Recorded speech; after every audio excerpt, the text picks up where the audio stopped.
बिस्मिल्लाहिर्रहमानिर्रहीम। अस्सलाम वालेकुम स्टूडेंट्स, आज हम क्लास 10 बायोलॉजी के एक important topic functions of ears को डिस्कस करेंगे। ये जो टॉपिक है ये हमारे प्रीवियस टॉपिक से रिलेटेड है।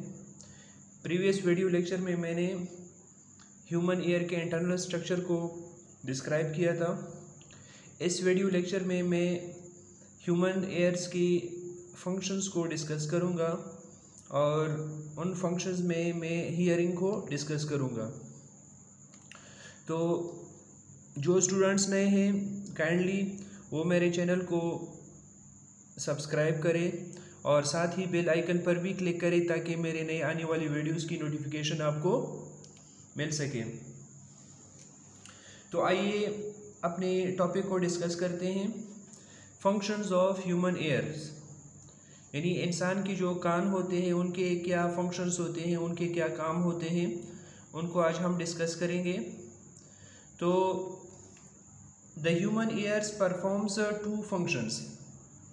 इंसानी जो कान होता है या इंसान के जो ईयर्स होते हैं वो मेनली दो काम करते हैं, दो फंक्शंस परफॉर्म करते हैं। पहला जो फंक्शन होता है उसको हम हियरिंग कहते हैं और दूसरा function balance of the body होता है।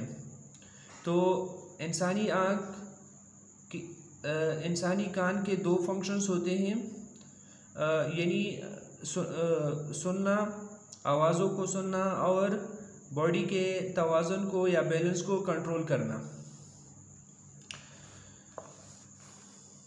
सबसे पहले हम इसमें हियरिंग को डिस्कस करते हैं।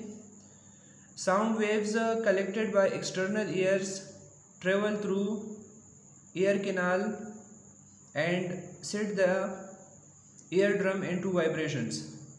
जो आवाज़ की लहरें होती हैं वो एक्सटर्नल ईयर की मदद से कलेक्ट होते हैं, यानी जो एक्सटर्नल ईयर होता है, मैं इधर ड्रा करता हूँ डायग्राम। सपोज़ ये एक्सटर्नल ईयर है, तो साउंड वेव्स इस एक्सटर्नल एयर की मदद से कलेक्ट होते हैं। फिर ये साउंड वेव्स एयर कैनाल के थ्रू, इस ट्यूब को एयर कैनाल कहते हैं, तो ये सारे साउंड वेव्स फिर इस एयर कैनाल के थ्रू ईयर ड्रम को वाइब्रेशंस में लाते हैं। यानी ये साउंड वेव्स जाकर इधर एक पर्दा सा होता है जिसको हम ईयर ड्रम कहते हैं, यानी कान के अंदर जो पर्दा होता है उसको हम ईयर ड्रम कहते हैं। तो उस ईयर ड्रम को ये साउंड वेव्स या ये आवाज़ की लहरें वाइब्रेशंस में लाते हैं। फिर जब ये ईयर ड्रम वाइब्रेशंस में आ जाता है तो the vibrating ear drum strikes to the first bone malleus which starts vibrating. इस ईयर ड्रम के साथ एक बोन अटैच होता है, इस तरह का एक छोटा सा बोन होता है, इस बोन को मेलियस कहते हैं। तो ये ईयर ड्रम जब वाइब्रेशंस में आ जाता है तो इसकी मदद से ये छोटा सा बोन भी वाइब्रेशंस में आ जाता है और इस छोटे से बोन को मेलियस कहते हैं। दिस इज़ कॉल्ड मेलियस, और ये भी वाइब्रेशन स्टार्ट कर देता है। फिर जब ये वाइब्रेशन में आ जाता है तो इसके साथ एक और बोन कनेक्ट होता है और इस बोन को हम इंकस कहते हैं। This bone is called incus. तो then it transmits its vibration to the next bone incus and then stapes which also start vibrating. फिर ये जो मेलियस होता है ये इस बोन को यानी इनकस को वाइब्रेशन में लाता है और ये इनकस फिर इसके साथ एक और बोन अटैच होता है और इस बोन को स्टेपीज कहा जाता है। तो ये स्टेपीज भी वाइब्रेशन में आ जाता है। फिर ये जो स्टेपीज होता है ये अटैच होता है कॉक्लिया के साथ। Stapes is attached with cochlea, यानी ये जो स्टेपीज़ होता है थर्ड स्मॉलेस्ट बोन होता है, थर्ड छोटा सा बोन होता है हमारे इनर एयर में, वो कॉक्लिया के साथ अटैच होता है। कॉक्लिया भी हमारे इंटरनल एयर का एक इम्पोर्टेंट पार्ट होता है। तो सपोज़ ये मैं इधर ड्रा करता हूँ, ये कॉक्लिया है, तो ये जो स्टेपीज़ होता है कॉक्लिया के साथ अटैच होता है।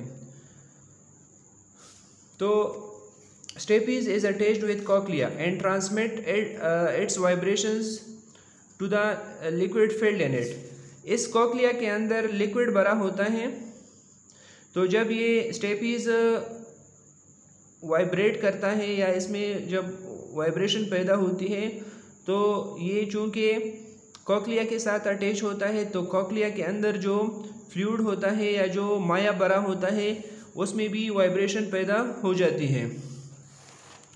फिर ये जो लिक्विड होता है, this liquid converts the energy into electrical signals. यानी इस कॉक्लिया के अंदर जो लिक्विड होता है वो इस एनर्जी को इलेक्ट्रिकल सिग्नल में कन्वर्ट कर देता है।